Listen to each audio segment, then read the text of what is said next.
An 8-story building collapsed in mere seconds, burying thousands of workers alive. They had no warning, no time to escape, no idea that death was at their doorstep. Thick clouds of dust and smoke engulfed the entire area, merging with the deafening sounds of sirens, frantic cries for help, and the chaos of emergency responders. Makeshift morgues were set up as hundreds of bodies were pulled from the wreckage, while the living had no time to mourn. Survivors were rushed to hospitals, many of them critically injured, others barely clinging to life. The collapse of Rana Plaza was one of the darkest tragedies in Bangladesh's history, a chilling event that exposed the harsh realities of the garment industry. What was once a symbol of the country's booming textile industry became the site of mass death and devastation. Rana Plaza, located in Savar, a suburb of Dhaka, was built to house multiple garment factories, retail shops, and offices. It stood at the heart of Bangladesh's industrial landscape, providing jobs for thousands. The building was owned and managed by a local businessman, Mohammad Sohail Rana, whose negligence and greed would ultimately be blamed for the disaster. Despite its grand facade, the structure was fundamentally flawed. Workers had long reported unsafe working conditions, but their concerns were ignored. Even before the tragedy, the building had been criticized for failing to meet safety standards, a warning that was never heeded. On the morning of April 24, 2013, the nightmare began. Without warning, Rana Plaza trembled violently before collapsing like a house of cards. Concrete pillars snapped, steel beams twisted, and in mere moments, the 8-story building crumbled into a mountain of debris. Dust and smoke filled the air, obscuring the wreckage, as the screams of those trapped beneath rang out. Pleas for help, cries of pain, voices of desperation.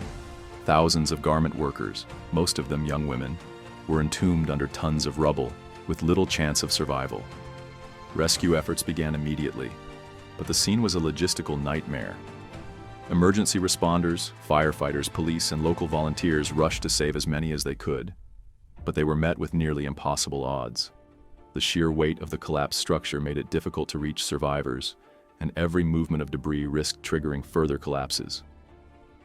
What made this disaster even more infuriating was the reckless disregard for safety. Investigations later revealed that Rana Plaza was never meant to be an 8-story building. It was originally approved for only 6 floors. However, in a blatant violation of construction laws, Sohail Rana added 2 extra floors without proper approval. Not only that, but the construction materials were of poor quality, with substandard concrete and steel weakening the structure over time.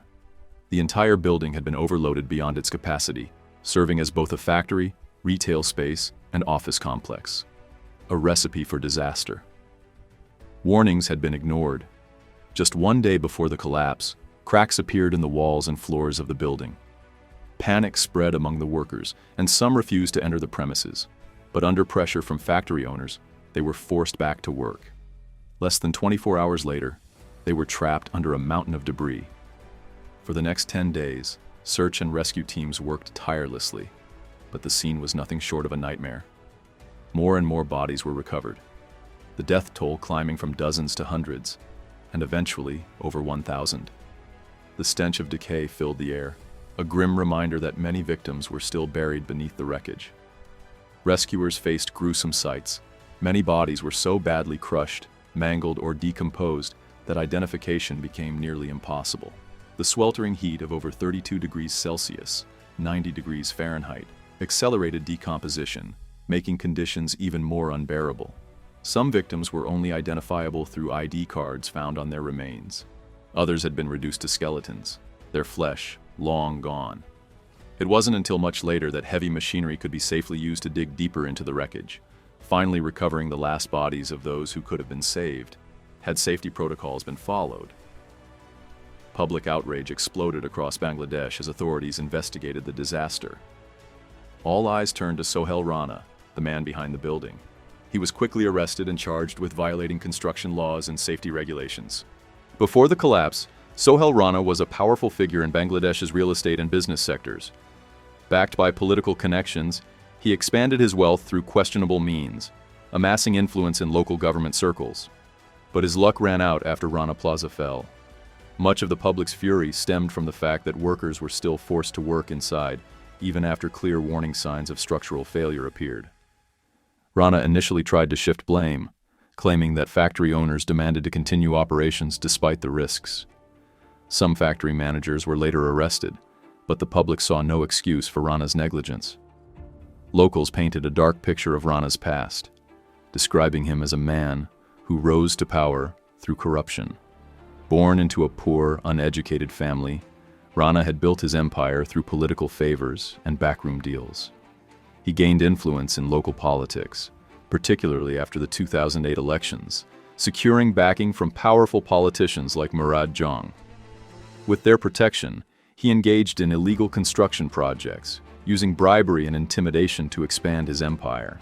But after the collapse of Rana Plaza, his empire crumbled along with it. The Rana Plaza disaster remains one of the deadliest industrial accidents in history. It exposed the ugly truths of the global garment industry: unsafe working conditions, corporate greed, and the exploitation of low-wage laborers. The tragedy led to worldwide protests, urging brands and governments to enforce stricter safety regulations. But for the thousands of families who lost loved ones, no reform can erase the pain of that fateful day. This catastrophe serves as a stark reminder of why construction safety and workers' rights must never be ignored. No profit, no deadline, no business interest should ever come at the cost of human lives. So, what are your thoughts on this horrific building collapse that shook the world? Do you think justice was truly served?